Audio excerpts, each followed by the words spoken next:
What's going on, guys? We're back with another YouTube video, and in this one I'm going to be giving you the best settings that you should be running in Warzone 2. So first off, we're going to start in the graphics display settings. You're going to want to put your screen in full screen exclusive. This is going to give you higher FPS, so it prioritizes your game. Display adapter, you want to select whatever your GPU is. Screen refresh rate, cap this at whatever your monitor is. For example, mine is 144 hertz monitor, so I have mine capped at 144.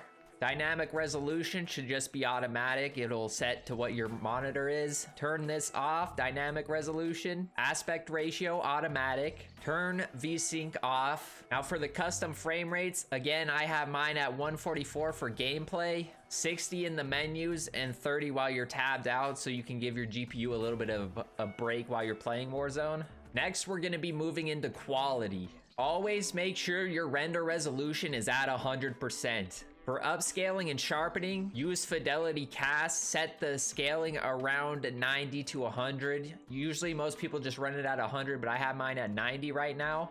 Anti-aliasing should be filmic. I think this helps with the little black dots that you can get if you use Fidelity Cast for your sharpening. So if you're using Fidelity Cast, use the filmic. If not, just put it to regular SMAA T2X. Anti-aliasing quality should be on low. Video memory scale, turn that all the way up. Texture resolution, put that on normal. Texture filter should be on low. Nearby level of detail, low. Distant level of detail, low. Clutter draw distance, short. Particle quality, low. Particle quality level, very low. Bullet impacts and sprays are off. That's just personal preference. Persistent damage layers off. Shader quality, low. Tessellation off. Terrain memory off. On-demand texture streaming off. Streaming quality, low. Volumetric lighting, low. Deferred physics quality, off. Water caustics off. Shadow map resolution, very low. Screen space shadows off. Spot shadow quality, low. Spot cache, low. Particle lighting, low.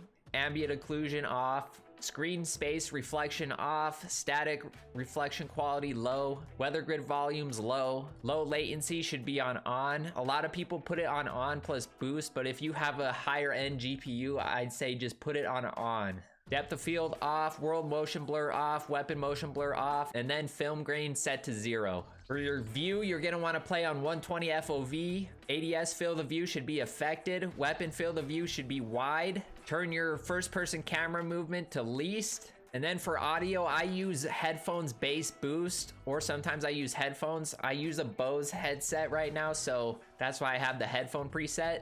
Your master volume is just personal preference. Personally, my headphones are super loud, so I have to keep this super low. And then I have my hit marker sound set to classic because I like the old style feel of Call of Duty. Then for HUD, I turn this all the way up to 100. This kind of moves your HUD more closer to the middle of the screen. It's gonna move it down and a little bit to the right, so your eyes have to travel less when you're looking at your minimap. Then I have center dot turned on. I put it on the largest. That's personal preference as well, but I just like to see the center dot in the middle of my screen. It helps a lot with your centering, so I have mine on largest. Now for my controller settings, usually this should be personal preference. Don't copy these settings exactly. Do what feels best for you. I use an Xbox Elite controller, but if you're using a PlayStation controller, I highly recommend you flip your bumpers and triggers. It makes it a lot faster to shoot, and it's just more comfortable on the hands. My sensitivity is on 7.7 right now. I don't usually recommend going like any higher than 6 or 7 because then you just start to miss a lot of shots at long ranges.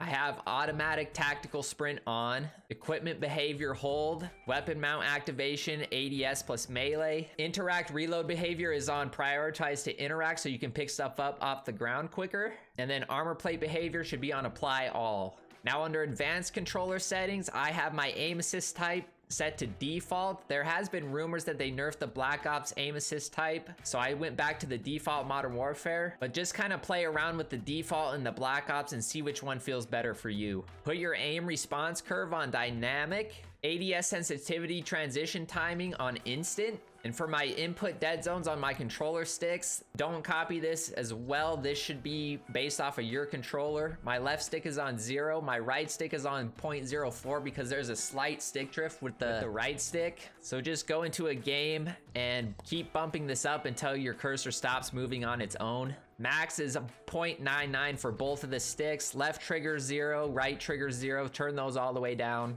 Auto move forward should be off. Tactical sprint behavior is double tap. Grounded mantle should be on. Automatic airborne mantle should be partial. Automatic ground mantle, turn this off. Invert slide and dive behavior should be standard. Plunging underwater should be on movement. Parachute auto deploy should be on. Sprinting door dash should be on. Ledge hang mantle behavior should be movement based. Backpack alternate control, turn this on. Weapon mount movement should be on. Weapon mount exit delay should be on short.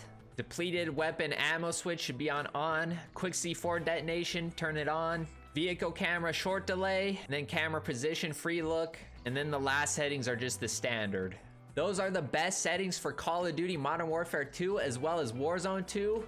Make sure to change them up before you start playing the next time you play, and I'll catch you guys in the next one. Peace.